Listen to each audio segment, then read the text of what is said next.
लगभग बाजी मार चुके हैं। जो अभी के आंकड़े उनके मुताबिक अगर ऐसे ही आंकड़े चलते रहे तो ट्रंप को मैक्सिमम 268 सीटें मिल सकती हैं, मतलब इलेक्टोरल वोट्स।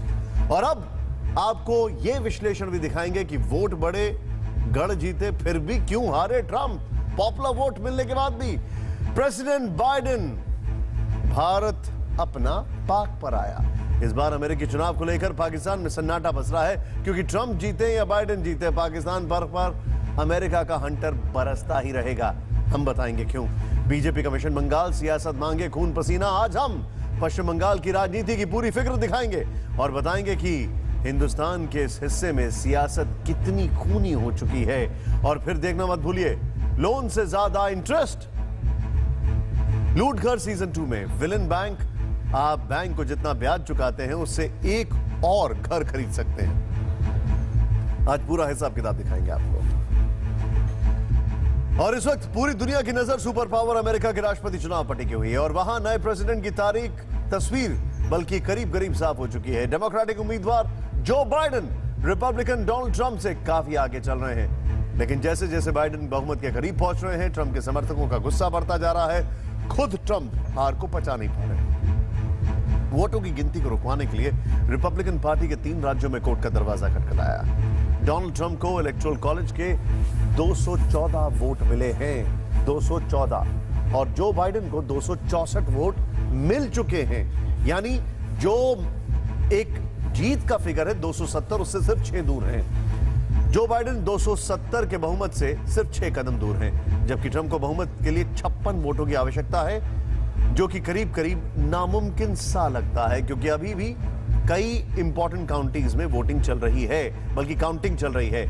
आपको बता दें कि अमेरिका में कुल 50 राज्यों में मतदान हुए हैं और अब सिर्फ 4 राज्य, जिसमें सबसे महत्वपूर्ण है पेंसिल्वेनिया, फिर उसके बाद जॉर्जिया, नॉर्थ कैरोलिना और नेवादा में वोटों की गिनती बाकी बची है, और वो भी पोस्टल बैलेट्स की, जिनको मेल इन बैलेट्स भी कहते हैं। इन चारों राज्यों में कुल इलेक्टोरल वोट 57 है, यानी ट्रंप के सामने इस वक्त सिर्फ और सिर्फ एक विकल्प है। अगर वो चारों राज्यों में चुनाव जीत जाते हैं तभी दोबारा राष्ट्रपति बन पाएंगे।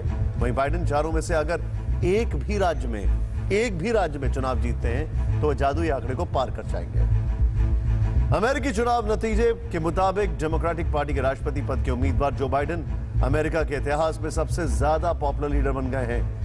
वोट पाने के मामले में वो साल 2008 में राष्ट्रपति बने बराक ओबामा से आगे निकल चुके हैं। हालांकि उनसे भी आगे निकल चुके हैं डोनाल्ड ट्रंप भी, क्योंकि डोनाल्ड ट्रंप ने भी बराक ओबामा के आंकड़े को पार कर लिया है। खैर, ओबामा को 2008 में 6,94,416 वोट ही मिले थे। बाइडेन को अब तक 7,20,00,000 से ज्यादा वोट मिल चुके हैं। हालांकि इसमें एक वजह अमेरिका में आबादी का बढ़ना भी माना जा रहा है, जो पिछले 10 साल में करीब 10% बढ़ी है। लेकिन इसमें एक सबसे बड़ी वजह यह है कि इस बार अमेरिका में बहुत ज्यादा वोटिंग हुई है, जिसने सारे रिकॉर्ड तोड़ दिए हैं, और ये रिकॉर्ड टूटे हैं मेल इन बैलेट से भी, तो इसे भी दरकिरार नहीं किया जा सकता। बहरहाल, अमेरिका के इतिहास में पहली बार वोटों को लेकर सबसे बड़ी जंग छिड़ी है। काउंटिंग के दौरान वहां आरोप प्रत्यारोप, प्रदर्शन, हिंसा सब हो रहा है। यहां तक कहा जा रहा है कि हार से बौखलाए ट्रंप दंगा कराने की फिराक में है। ऐसे में सवाल यह भी उठ रहे हैं कि हारने के बाद ट्रंप व्हाइट हाउस खाली नहीं कर सकते हैं क्या? यह भी सवाल है। ऐसे हालात में क्या होगा और बाइडेन के हाथों हार के बाद बाकी बचे 76 दिनों में ट्रंप क्या क्या कर सकते हैं? देखिए हमारी ये report.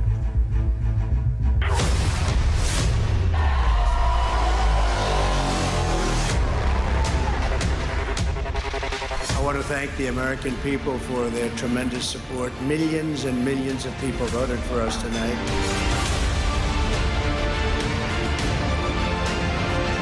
Let's go to court.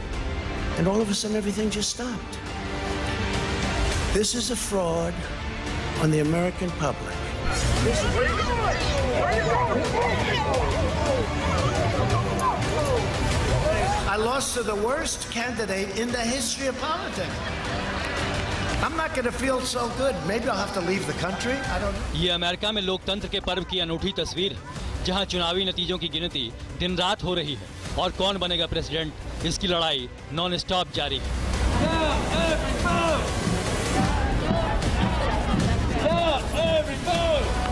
देखिए, न्यूयॉर्क की सड़कों पर ये डेमोक्रेटिक पार्टी के समर्थक हैं जो कह रहे हैं कि एक एक वोट की गिनती होनी चाहिए। यानी सुपर पावर अमेरिका में एक एक वोट की जंग जारी है।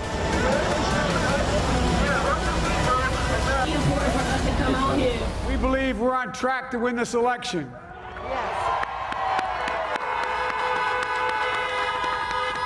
We knew because of the unprecedented early vote and the mail-in vote that it's going to take a while.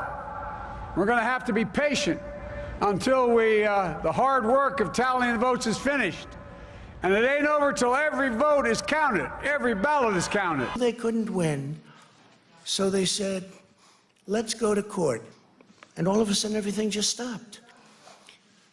This is a fraud on the American public.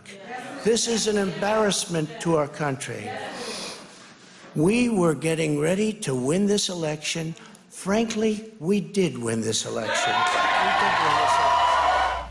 एक तरफ vote पर घमासान मचा है तो दूसरी ओर बाइडेन समर्थकों का जश्न शुरू हो चुका है। व्हाइट हाउस के करीब हजारों डेमोक्रेट जुटे हैं और दीवारों को बदलाव वाले बैनर पोस्टर से पाट दिया गया है।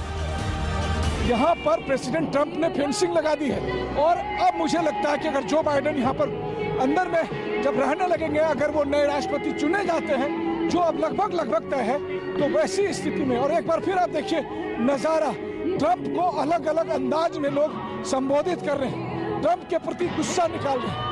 और फिर यहाँ पर ऐसा नहीं है कि जो लोग यहाँ मौजूद हैं ये सब अफ्रीकी अमेरिकी हैं, हर तरह के लोग, क्योंकि ये अमेरिकियों की जीत है। जाहिर है अमेरिका में पिक्चर क्लियर है। Democrat Joe Biden Republican Donald Trump से करीब चुनाव जीत चुके हैं, लेकिन सवाल उठता है कि आत्मविश्वास से लबरेज ट्रंप चुनाव हारने के बाद क्या करेंगे, क्योंकि दोबारा प्रेसिडेंट बनने का दावा करने वाले ट्रंप जो बाइडेन से काफी पिछड़ गए। After a long night of counting, it's clear that we're winning enough states to reach 270 electoral votes needed to win the presidency.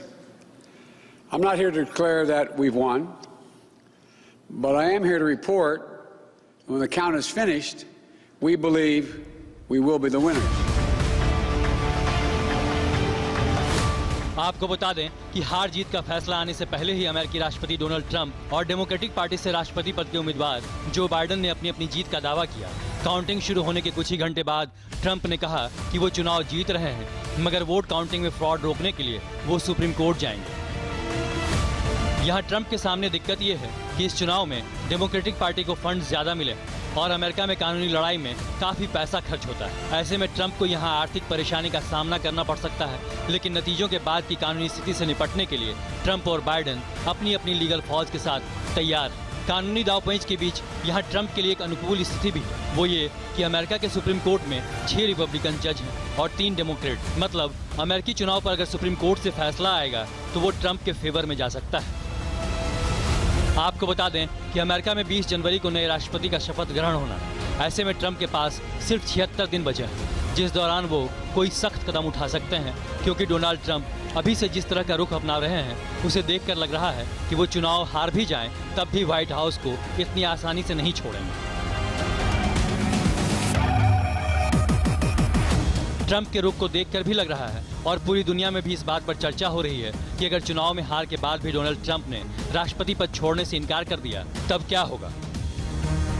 यहाँ पर गौर करने वाली बात यह है कि अगर कोई राष्ट्रपति चुनाव हारने के बाद अपने पद से हटने को तैयार नहीं होता और व्हाइट हाउस पर कब्जा जमा कर रखता है तो ऐसे राष्ट्रपति के साथ क्या किया जाए, इसके बारे में अमेरिका के संविधान में कोई बात नहीं कही गई है। लेकिन ऐसी स्थिति पैदा होने पर अमेरिका के सीक्रेट सर्विस की भूमिका अहम हो जाती है, क्योंकि नवनिर्वाचित राष्ट्रपति को संभवतः उस व्यक्ति को परिसर से निकालने के लिए सीक्रेट सर्विस को निर्देश देने की शक्ति होती है। यानी अगर ट्रंप व्हाइट हाउस को खाली ना करने की जिद पर अड़े रहेंगे तो हो सकता है कि उन्हें सीक्रेट सर्विस की सख्ती झेलनी पड़ सकती है।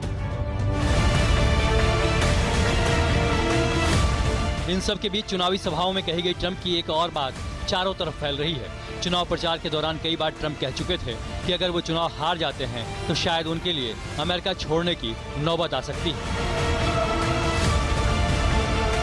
Running against the worst candidate in the history of presidential politics puts pressure on me.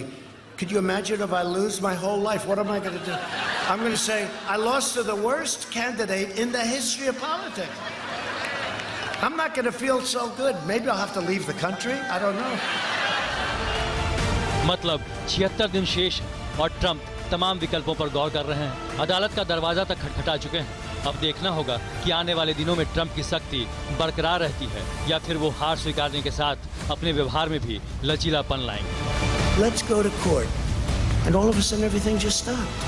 I want to thank the American people for their tremendous support. Millions and millions of people voted for us tonight. जरा इस बात पे गौर करिए कि George W Bush senior के बाद Donald Trump वो president हो सकते हैं जिन्होंने सिर्फ एक टर्म किया है, क्योंकि उसके बाद बिल क्लिंटन ने 2 टर्म किए, जॉर्ज डब्ल्यू बुश जूनियर ने 2 टर्म किए और ओबामा ने 2 टर्म किए। कल काउंटिंग शुरू होने के बाद ही ट्रंप ने कहा था कि जीत आसान होती है, हार कठिन है, और उनके लिए तो हार बिल्कुल आसान नहीं है। और अब तक जो तस्वीर साफ हुई है वो तो ट्रंप के लिए बहुत बड़ा झटका है, क्योंकि ट्रंप को पूरा यकीन था कि वो अपने 4 साल के कामकाज के सहारे दूसरी बार आसानी से राष्ट्रपति बन जाएंगे। लेकिन आखिर ऐसा क्या हुआ कि वोटर्स ट्रंप से छिटक गए और उनका सारा खेल बिगड़ गया? इसे समझने की कोशिश करते हैं।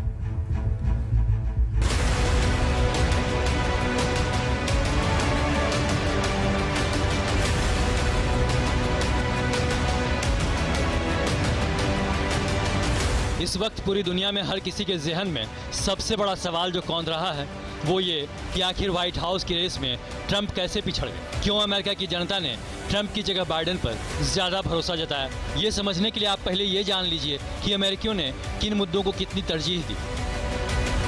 पोस्ट पोल सर्वे के मुताबिक अर्थव्यवस्था के मुद्दे पर 34% लोगों ने वोट डाले, नस्लवाद को ध्यान में रखते हुए 21% और कोरोना वायरस के मुद्दे पर 18% लोगों ने अपने वोट दिए। हेल्थ केयर, अपराध और सुरक्षा पर 11% लोगों ने वोट डाले। सबसे पहले बात करते हैं अर्थव्यवस्था और रोजगार की, जिसे अमेरिकियों ने सबसे बड़ा मुद्दा मानते हुए वोट डाले। ट्रंप के पिछड़ने का कारण अर्थव्यवस्था, बेरोजगारी। कोरोना वायरस के चलते लड़खड़ाई अमेरिकी अर्थव्यवस्था में जबरदस्त रिकवरी आई। तीसरी तिमाही में जीडीपी में 33% से ज्यादा की ग्रोथ रिकॉर्ड हुई, जिसे अमेरिका समेत पूरी दुनिया ने देखा। लेकिन अमेरिकी जनता ने कुछ और भी देखा। ट्रंप ने जब जनवरी 2017 में कुर्सी संभाली तो बेरोजगारी दर 4.7% थी और इस साल सितंबर में बेरोजगारी दर 7.9% थी। ट्रंप सरकार ने 2018 में हर महीने 1,93,000 और 2019 में 1,75,000 रोजगार पैदा हुए, जबकि ओबामा के अंतिम 2 साल यानी 2015 और 16 में यह आंकड़ा इससे बहुत ज्यादा था। जनता ने रोजगार के इन आंकड़ों को देखा और ट्रंप के 2016 में दिए गए बहुत बड़े बयान को याद किया। I am going to be the greatest jobs president that God ever created. Remember that. लेकिन रोजगार के मुद्दे पर ट्रंप का यह दावा सही साबित नहीं हुआ। हालांकि इसके पीछे की ट्रंप की नीतियों से ज्यादा कोरोना वायरस महामारी जिम्मेदार है, जो वोटर्स के मूड स्विंग का एक और अहम कारण साबित हुआ। कोरोना के कारण अमेरिका में 2.25 लाख से ज्यादा लोगों की मौत हो चुकी है और पहले दिन से चुनाव प्रचार के आखिर तक ट्रंप एडमिनिस्ट्रेशन पर महामारी की मार को वक्त रहते भांपने में पूरी तरह नाकाम रहने का आरोप लगता रहा। अमेरिका के एक वरिष्ठ पत्रकार बॉब वुडवर्ड की किताब के जरिए दावा सामने आया था कि ट्रंप को पता था कि कोरोना वायरस का खतरा काफी गंभीर है, लेकिन उन्होंने इसे उतनी गंभीरता से जनता के बीच नहीं स्वीकारा। ये दावा अपनी किताब में वुडवर्ड ने ट्रंप के 18 इंटरव्यू लेने के बाद किया था। मास्क को लेकर ट्रंप की लापरवाही की तस्वीरें भी दुनिया ने देखी और उनके बेपरवाह बयान भी सुने। You know, our doctors get more money if somebody dies from COVID. You know that, right? I mean, our doctors are very smart people. So what they do is they say, I'm sorry, but, you know, everybody dies of COVID. Corona के साथ ही Trump को विरोधियों और voters ने एक और मुद्दे पर भी घेरा और वो रहा नस्लवाद।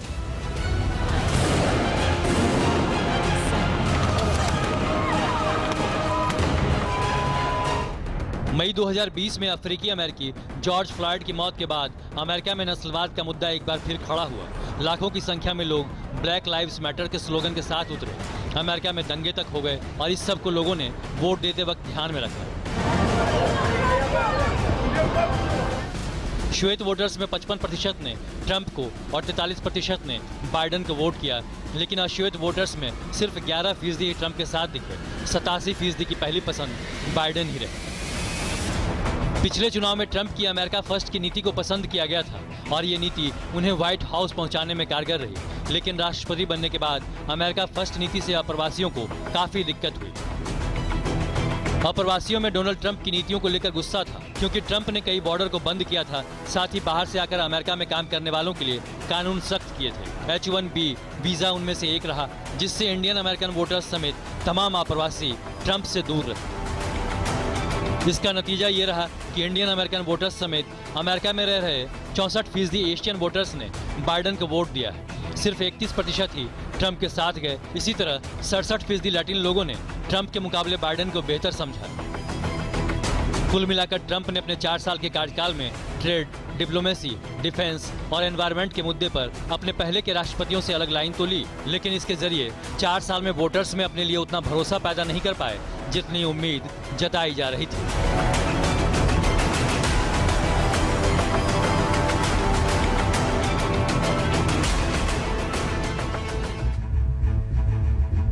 टर्निंग पॉइंट था इस पूरे इलेक्शन में मार्च का महीना, जब न्यूयॉर्क में कोरोना की संख्या एक बढ़ गई। कोरोना पेशेंट्स की न्यूयॉर्क डेमोक्रेट्स का गढ़ है और उसकी गूंज पूरे अमेरिका में फैली। और फिर जब डोनाल्ड ट्रंप चुनावों से ठीक पहले खुद कोरोना से परेशान हुए, उनका परिवार परेशान हुआ, तो फिर एक और टर्निंग पॉइंट था। वो था बराक ओबामा की फिलाडेल्फिया की रैली, जिसमें उन्होंने कहा अगर अमेरिकन प्रेसिडेंट खुद को नहीं बचा सकते तो हमें क्या बचाएंगे, क्योंकि मार्च से पहले डोनाल्ड ट्रंप को कोई हराने की सोच भी नहीं सकता था। अमेरिकी चुनाव के नतीजों और रुझानों से लगता है कि व्हाइट हाउस के लिए जो बाइडेन का रास्ता लगभग साफ हो गया है। अब पूरी दुनिया की नजर इस बात पर है कि बाइडेन राष्ट्रपति बने तो आने वाले दिनों में क्या बड़े फैसले लेंगे। खासकर निगाहें उन फैसलों पर होंगी जिनका असर जियोपॉलिटिक्स पर होगा, जिनसे वैश्विक समीकरण में बदलाव आएगा, जैसे कि चीन और यूरोप के साथ अमेरिका के रिश्ते में क्या परिवर्तन आएगा। यूरोप में आतंकवाद के ऊपर क्या कोई ग्लोबल अलायंस बनेगा। कारोबार में एग्रेसिव टैरिफ को लेकर उनका क्या रुख होगा। क्या नेटो, IMF और WTO जैसे वैश्विक संस्थानों को लेकर डोनाल्ड ट्रंप की नीति बाइडेन पलट देंगे। क्या ओबामा केयर वापस आएगा। चुनाव का फाइनल स्कोर आने से पहले बाइडेन ने पेरिस पर्यावरण समझौते को लेकर ट्रंप प्रशासन के फैसले को बदलने का ऐलान कर भी दिया है।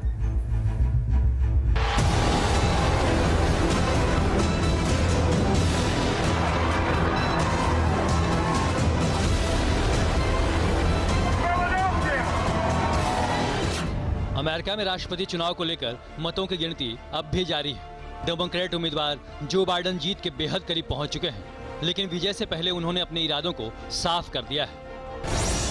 ट्विटर पर बाइडेन ने ऐलान किया कि जीत हुई तो 77 दिनों के अंदर अमेरिका एक बार फिर पेरिस जलवायु समझौते से जुड़ेगा, जबकि ट्रंप प्रशासन इस डील को खत्म कर चुका है। प्रक्रिया बुधवार को ही पूरी हुई है। ट्रंप प्रशासन की दलील थी कि क्लाइमेट चेंज के लिए सबसे अधिक धनराशि अमेरिका देता है, जबकि पर्यावरण को सबसे ज्यादा नुकसान चीन और भारत पहुंचा रहे हैं। इसलिए दोनों देशों का योगदान अमेरिका जितना होना चाहिए। हालांकि आंकड़ों के मुताबिक अमेरिका भारत और चीन से कहीं ज्यादा प्रदूषण फैलाता है। बहरहाल बराक ओबामा के शासन में शुरू हुए जिस समझौते को ट्रंप ने तोड़ दिया, बाइडेन राष्ट्रपति बनने पर उससे दोबारा जोड़ने का ऐलान कर चुके हैं। इसके अलावा जो बाइडेन अंतर्राष्ट्रीय संस्थानों से अमेरिका के संबंध सुधारने का भरोसा दे चुके हैं। कोरोना महामारी के बाद ट्रंप प्रशासन ने WHO की सदस्यता छोड़ दी थी। विश्व स्वास्थ्य संगठन को दी जाने वाली आर्थिक सहायता बंद कर दी। उम्मीद है बाइडेन अगर राष्ट्रपति बने तो पेरिस समझौते की तरह WHO से भी दोबारा जोड़ने का ऐलान करेंगे। उम्मीद ये भी है कि ट्रेड और टैरिफ को लेकर बाइडेन बतौर राष्ट्रपति WTO रिफॉर्म में सहयोग करेंगे। ट्रंप प्रशासन में यूरोप के देशों के साथ अमेरिका के संबंध अपने सबसे बुरे दौर में पहुंच गए। नेटो जैसे संगठन की ट्रंप ने खुलेआम आलोचना शुरू कर उसे गैर जरूरी बताया। संगठन से अमेरिका के बाहर निकलने की धमकी भी दी। लेकिन जो बाइडेन मित्र देशों से रिश्ते बेहतर करने का वादा चुनावी कैंपेन में कर चुके हैं। यही वजह है कि बाइडेन के विजयी होने पर उनके स्वागत में नेटो ने मार्च में समिट का संकेत दिया है। बाइडेन के राष्ट्रपति बनने पर अमेरिका ईरान तनाव भी कम होने की संभावना है। ईरान पर डेमोक्रेट उम्मीदवार अपना रुख पहले ही जाहिर कर चुके हैं। बताया जा रहा है कि ओबामा के शासनकाल में ईरान से किए गए परमाणु समझौते को बाइडेन फिर बहाल कर सकते हैं। ट्रंप सरकार में ईरान पर लगी पाबंदियों को कम कर सकते हैं। डोनाल्ड ट्रंप ने कुछ मुस्लिम देशों से अमेरिका यात्रा पर जो पाबंदी लगाई थी उसे भी बाइडेन खत्म कर सकते हैं। 20 जनवरी 2021 को अगर बाइडेन अमेरिका के 46वें राष्ट्रपति की शपथ लेते हैं तो उनकी सबसे बड़ी चुनौती होगी विस्तारवादी चीन पर नकेल कसना। हिंद प्रशांत क्षेत्र में दर्जनों देशों के लिए सिरदर्द बना ड्रैगन डोनाल्ड ट्रंप के आक्रामक रुख की वजह से अभी दुम दबाकर बैठा है। टैरिफ वॉर में अमेरिका से बुरी तरह पिट चुके चीन को अपनी इकॉनमी चौपट होने का डर सता रहा है। शी जिनपिंग को उम्मीद है कि पुराने दोस्त बाइडेन चीन पर रहम करेंगे, टैरिफ में ढील देंगे। लेकिन कोरोना महामारी के बाद अमेरिका के सामने चीन का नकाब उतर चुका है, जहां कारोबारी डील में बाइडेन चीन के साथ व्यवहारिक रुख रख सकते हैं।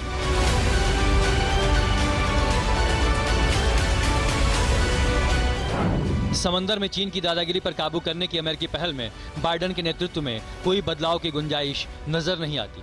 विश्व शांति के लिए ड्रैगन को अपनी चाल और चरित्र हर हाल में बदलना ही होगा। एक चीज जो बाइडेन से कोई नहीं ले सकता वो है उनका तजुर्बा। 2 टर्म्स वाइस प्रेसिडेंट। अब आप इसको कंपेयर करें, डोनाल्ड ट्रंप जब पहले साल 2 साल साउथ एशिया के लिए कोई सेक्रेटरी तक नहीं था अमेरिका का, और बाद में उनको रियलाइज हुआ कि ये कितना इंपॉर्टेंट जगह है। तो जो बाइडेन का जो अभी तक का तजुर्बा है वो उनसे कोई नहीं ले सकता, और वहां पर एडवांटेज है। अमेरिका और भारत के बीच संबंध मजबूत हुए हैं और आगे भी होंगे, लेकिन इससे साबित सबसे ज्यादा चिंतित चीन है। भारत और अमेरिका की जोड़ी से सबसे ज्यादा परेशान जिनपिंग है, क्योंकि जिस तरह वो एलएसी पर विस्तारवादी साजिश रच रहा है उसमें अमेरिका हिंदुस्तान के साथ कंधे से कंधा मिलाकर खड़ा है, और इंडियन आर्मी के वीर जवानों ने एलएसी पर चीन को नाको चने चबा रखे हैं, और इसी वजह से एक बार फिर चीन बातचीत की टेबल पर आया। भारत और चीन के बीच कल कोर कमांडर लेवल की 8वीं बैठक होगी। ये बैठक कल चुशुल में सुबह 9:30 बजे शुरू होगी। भारत पहले दिन से ही चीन को बता रहा है कि पीएलए को अप्रैल वाली स्थिति में जाना होगा, लेकिन चीन के अड़ियल रवैये के चलते पहले हुई 7 दौर की बातचीत में कोई हल नहीं निकला। कल की बैठक में विदेश मंत्रालय के प्रतिनिधि भी मौजूद रहेंगे। भारत की तरफ से 14 कोर के commander lieutenant general PGK Menon होंगे। जानकारों की माने तो इस बैठक से ज्यादा उम्मीदें नहीं हैं। ऐसे में हिंदुस्तान की सरकार और सेना का आगे का प्लान क्या है, इस बारे में मैंने आज देश के रक्षा मंत्री राजनाथ सिंह से बातचीत की, और ये एक्सक्लूसिव बातचीत में रक्षा मंत्री ने चीन को क्या संदेश दिया है, भारत की तैयारियों पर क्या कहा, आप खुद देखें।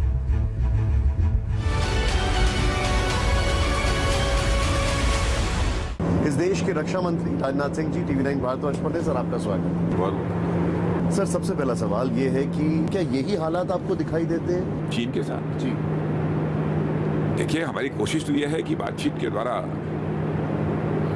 इस समस्या का समाधान निकल जाए। अच्छा होगा कि जो भारत और चीन के बीच का सीमा विवाद है, पहले भी कई बैठकें भारत और चीन के बीच हो चुकी हैं, लेकिन वो सुलझ नहीं पाया है।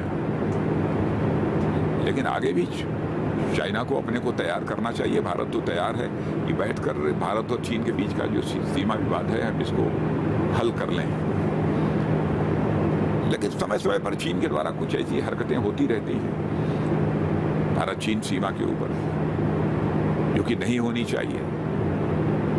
लेकिन हम इस समस्या का समाधान युद्ध से नहीं चाहते, हम इस समस्या का समाधान बातचीत से चाहते हैं।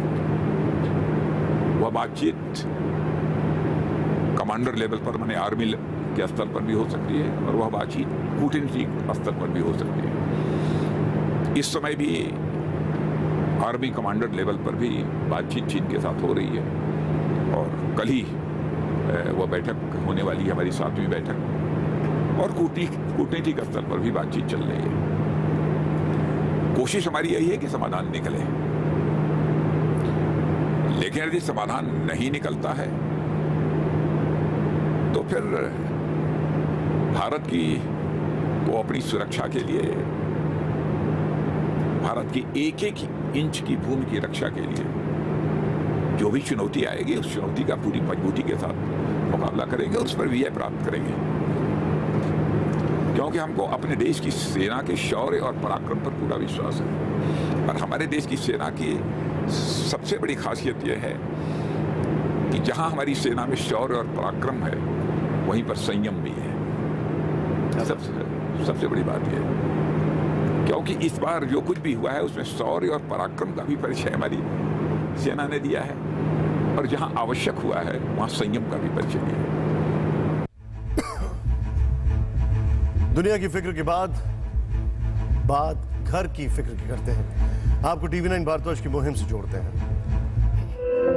धुआं धुआं सा ये शहर क्यों दिखता है, सुना है बाजार में धुएं का सामान बिकता है।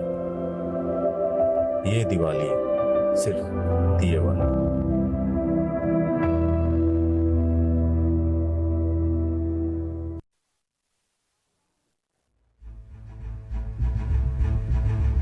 अब तक आप फिक्र में दुनिया की बड़ी बड़ी खबरों को देखते रहे हैं। उन खबरों में आपकी फिक्र क्या है, हम ये भी आपको समझाते रहे हैं। न सिर्फ दुनिया की बड़ी खबरों की में, बल्कि देश की बड़ी खबरों के जरिए भी आपको फिक्र करते रहे।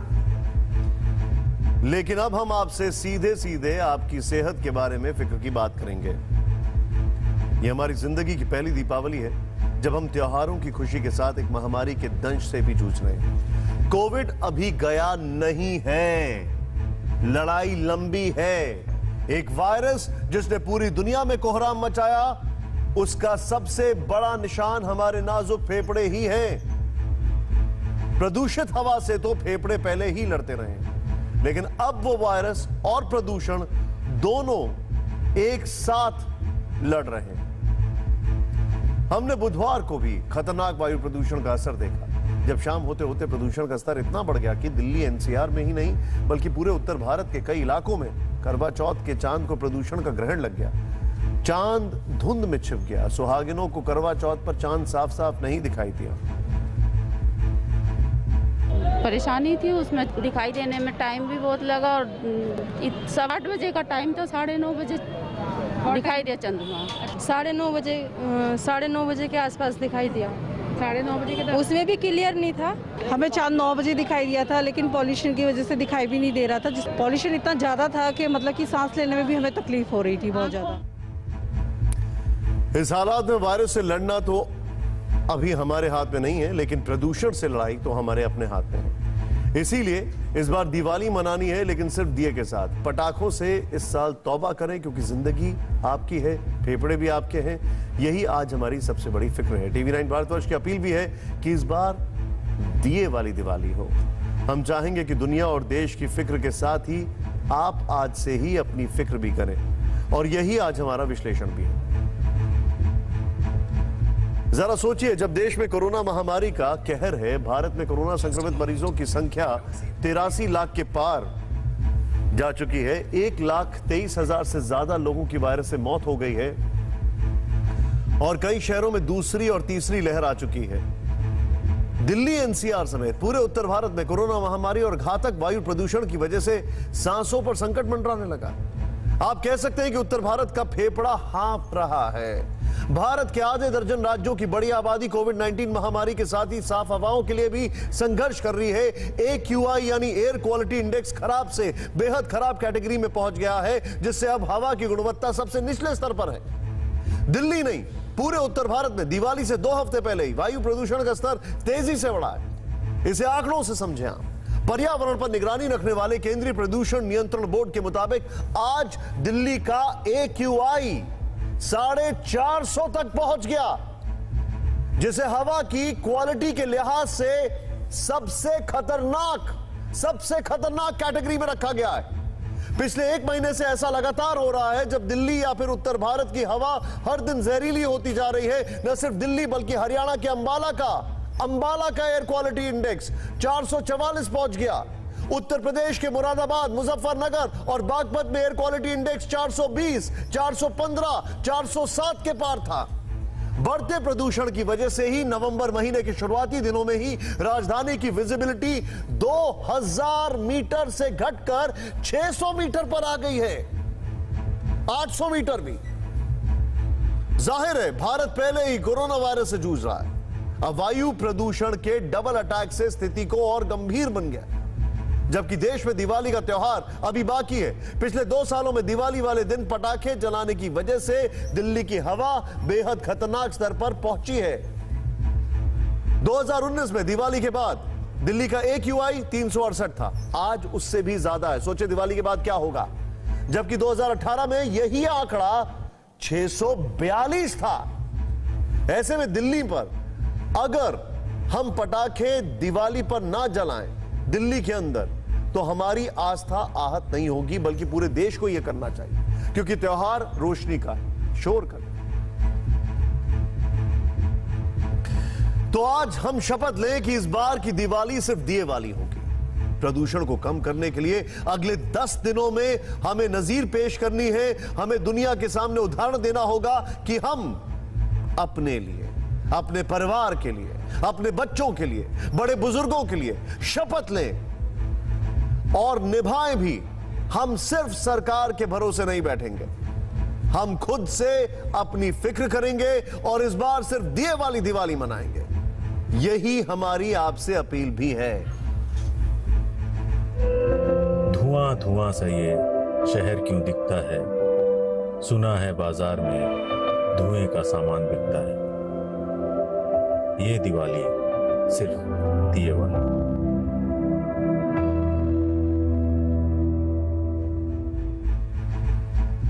और अब वक्त हो चला हमारी खास सीरीज लूट घर का, और लूट घर सीजन 2 का।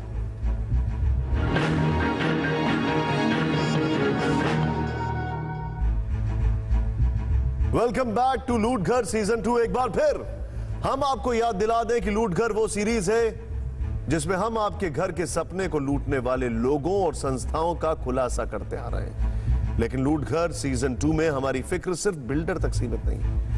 बिल्डर के साथ ही इसमें हम एक और विलेन की पड़ताल कर रहे हैं, जिसके पास आपके सपनों का घर गिरवी पड़ा है, वो भी तब जब आप एक होम लोन के बदले एक नहीं 2-2 घर के पैसे दे चुके होते हैं। यही आज हमारी सबसे बड़ी फिक्र है। आज हम एक बार फिर बिल्डर और बायर की मुख्य कड़ी बैंक की बात करेंगे, उनके 2 तरफा चरित्र की करेंगे। देखिए ये रिपोर्ट।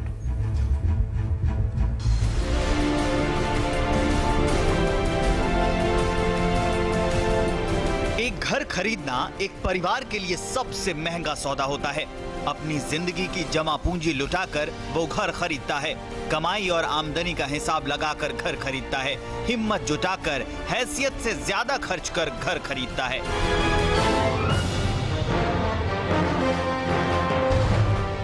जरा सोचिए, आपके एक आशियाने के सपने को कोई स्टाम्प पेपर पर दस्तखत करवाकर लूट ले जाए तो कलेजा चाक होना तय है, और होता भी ऐसा ही है। लेकिन लूट घर के इस खेल में बिल्डर के साथ ही एक विलन ऐसा भी है जिसे कोई फर्क नहीं पड़ता, और वो है होम बायर्स को लोन देने वाले बैंक। ये बड़े और नामचीन बैंक घर खरीदने वालों की जिंदगी के लिए आज भी खलनायक हैं। इन बैंकों से हर घर खरीदार सवाल पूछना चाहता है, लेकिन यहाँ कोई भी जवाब देने वाला नहीं। सवाल ये है कि जब आपने घर खरीदने वाले की हैसियत देखी, एक छोटे लोन के लिए हर एक पेपर की जांच की, होम बायर्स की ईएमआई देने की हैसियत देखी, सभी पैमाने पर संतुष्ट होने के बाद होम लोन देकर घर के कागजात भी बतौर गारंटी रख लिए, यही नहीं घर बनाने वाले बिल्डर की भी हैसियत देखी, तो प्रोजेक्ट डूब जाने पर बैंकों की जवाबदेही क्यों नहीं बनती? प्रोजेक्ट बंद होने पर बैंक बिल्डर से नहीं बल्कि होम बायर्स से पाई वसूलता है, और घर खरीदने वाला बिना देरी किए हर महीने की 1 तारीख को जिंदगी भर की जमा पूंजी धीरे धीरे लुटाता रहता है। इसे आप ऐसे भी समझ सकते हैं, अगर आप किसी बैंक से एक घर के लिए 20 लाख रुपए 20 साल के लिए बतौर होम लोन लेते हैं और 8% औसत सालाना इंटरेस्ट रेट पर बैंक को 20 साल तक हर महीने 16,729 रुपए की किश्त अदा करते हैं, तो 20 साल में ये राशि 40,14,912 लाख रुपए होती है, जिसमें ब्याज की राशि ही 20,14,912 रुपए बनती है। यानी आप एक घर खरीदते हैं लेकिन 2 घर की कीमत चुकाते हैं, क्योंकि 20 साल में होम बायर्स करीब दोगुनी रकम बैंक को चुकाते हैं। अगर होम लोन की यही रकम 30 लाख रुपए हो और 20 साल में 8% औसत सालाना इंटरेस्ट रेट पर बैंक को हर महीने 25,093 रुपए की किश्त अदा करते हैं, तो 20 साल में यह राशि 60,22,368 रुपए बनती है, जिसमें ब्याज की राशि ही 30,22,368 रुपए है। ब्याज की ये राशि ही घर घर की कीमत के बराबर है और 20 साल में घर की कीमत से दोगुनी। यही होम लोन अगर 10 लाख रुपए बढ़कर 40 लाख हो जाए तो 20 साल में औसत 8% सालाना इंटरेस्ट रेट पर बैंक को हर महीने 33,458 रुपए की किश्त अदा करेंगे, जो 20 साल में 80,29,825 रुपए होगी, जिसमें सिर्फ ब्याज की राशि ही 40,29,825 रुपए है। ये राशि भी घर की कीमत के बराबर है और 20 साल में घर की कीमत से दोगुनी भी। यहाँ ये बताना भी जरूरी है कि आमतौर पर मिडिल क्लास परिवार के लोग घर खरीदने के लिए 20 से 40 लाख के बीच होम लोन लेते हैं और बैंक भी इस रकम पर 7 से 13% के बीच सालाना इंटरेस्ट रेट तय करती है। इसलिए यहाँ हमने सालाना इंटरेस्ट रेट औसतन 8% और रकम 20 से 40 लाख के बीच रखी है। ऐसे में जब एक घर का सपना आपके हर सपने से अजीज हो, आप 20 लाख रुपए के बदले 40 लाख देने के लिए भी तैयार रहते हैं, लेकिन मुश्किल तब आती है जब 3 या 4 साल में घर की चाबी मिलने का सपना 8 या 10 साल तक लटक जाता है, या फिर उसके बाद भी और होम बायर्स एक साथ घर का किराया और EMI की किश्त कई सालों तक चुकाता है। ऐसा ही गाजियाबाद के रहने वाले संदीप वर्मा के साथ भी हुआ।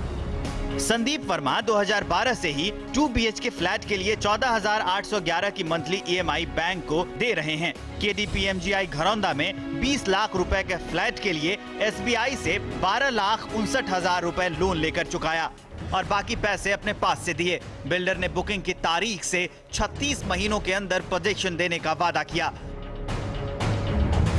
अब संदीप घर न मिलने की वजह से पिछले 8 सालों से डबल खर्च उठा रहे हैं। 14,811 रुपए की मंथली EMI और करीब 14,000 रुपए हर महीने का किराया। हमने लूट घर सीजन 1 में इनकी पूरी कहानी दिखाई थी। KDPMGI घरौंदा प्रोजेक्ट के 4 टावर के सारे फ्लैट बिक चुके हैं। बिल्डर को 95% तक रकम मिल चुकी है, लेकिन 100 से ज्यादा लोगों को मकान नहीं मिला। FIR कर ली, अथॉरिटी के चक्कर काट लिए, कंज्यूमर कोर्ट में मामला चल रहा है, लेकिन हासिल कुछ नहीं हुआ। बैंक से 1 रुपए की कोई राहत नहीं मिली। इसी सवाल का जवाब तलाशने हमारे रिपोर्टर संदीप के साथ बैंक के ब्रांच भी गए, हिडन कैमरे का सहारा भी लिया, लेकिन जब बैंक से राहत देने की अपील की तो सुनिए ब्रांच मैनेजर ने क्या कहा। एप्लीकेशन लेने के बाद हमारी जो हायर अथॉरिटीज है उनको देता था, उनके हाथ में ये अप्रूवल। हायर अथॉरिटीज कहाँ बैठती हैं? हमारे अभी जो है हाउसिंग लोन से रिलेटेड जो है वो RCPC में बैठते हैं, है ना। बाकी जो P सेगमेंट का कुछ होता है उसके लिए हमारी जो ब्रांच है वो न्यू दिल्ली महालोक। तो हमें अगर किसी से मिलना हो ऐसे जिम्मेदार व्यक्ति से, आपको जिम्मेदार व्यक्ति से जो अभी मिलना होगा उसके लिए आपको हमारे RACPC के जो हेड होते हैं वो रीजनल असिस्टेंट जनरल मैनेजर, आपको उनसे मिलना है। सुना आपने, होम बायर्स को राहत देने के नाम पर ब्रांच मैनेजर ने रीजनल जनरल मैनेजर से मिलने की नसीहत दी। वहाँ भी संदीप वर्मा को कोई राहत नहीं मिली। बाढ़ संदीप वर्मा को लेकर हम नारायणा भी पहुंचे। हमने यहाँ के भी अधिकारियों से बातचीत की, लेकिन किसी ने भी कोई राहत देने से इनकार कर दिया और एक बार फिर से हमको वापस उसी शास्त्री नगर भेजने की बात हो रही है जहाँ के बैंक मैनेजर से हम मिलकर आए हैं। बैंकों की ये नीति, नियत और घर खरीदने वालों की ये दुखद स्थिति सिर्फ संदीप की नहीं है, बल्कि 2019 तक के एक आंकड़े के मुताबिक दिल्ली, मुंबई समेत देश के सभी शहरों में ही 1509 प्रोजेक्ट्स में करीब 4,58,000 घर फंसे हुए हैं।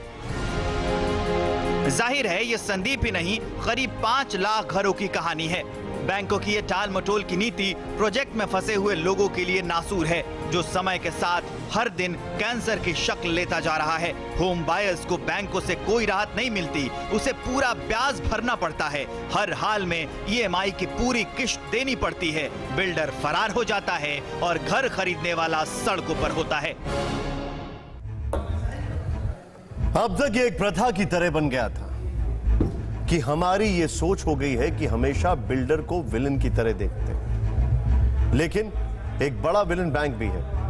बैंक अगर कॉर्पोरेट, इंडस्ट्री और बिजनेस लोन में राहत दे सकती है, उनके अरबों रुपए के लोन को रिस्ट्रक्चर कर सकती है, तो कर्ज के भंवर में फंसे होम बायर्स को राहत क्यों नहीं दे सकती? क्या यह मुमकिन है? लूट घर की अगली स्टोरी में हम आपको इसकी पूरी डिटेल जानकारी देंगे।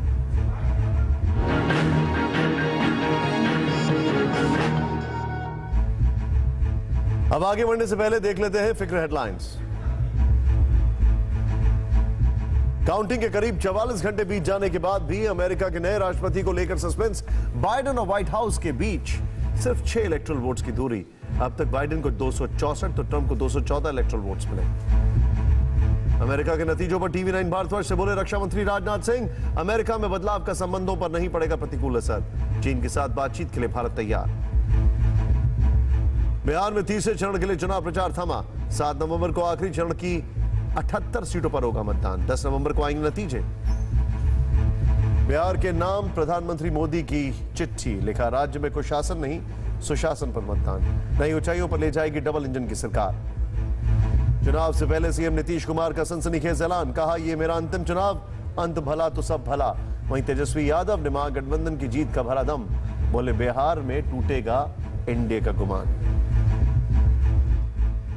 मिशन पश्चिम बंगाल पर अमित शाह, 2 दिवसीय दौरे के पहले दिन बांकुरा में ममता सरकार पर अमित शाह का बड़ा हमला। कहा इस सरकार का आखिरी वक्त, 2/3 बहुमत से बनाएंगे सरकार।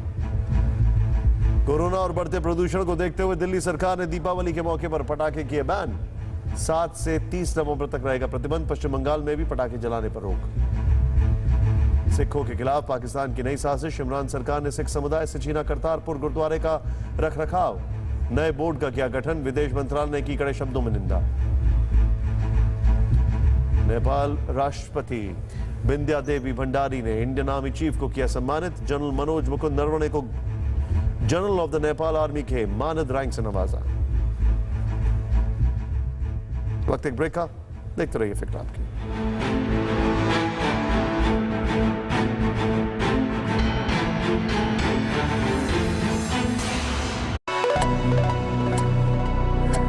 Looking for something. Key.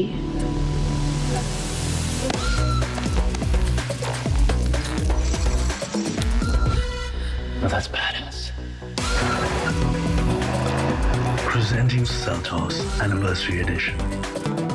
BikeDekho.com, bikes और उनकी प्राइसेस कंपेयर करो। हर एंगल से देखकर सही बाइक या स्कूटर खरीदो। एक्सपर्ट रिव्यूज, बेस्ट ऑफर्स और डिस्काउंट्स के साथ विजिट BikeDekho.com टुडे।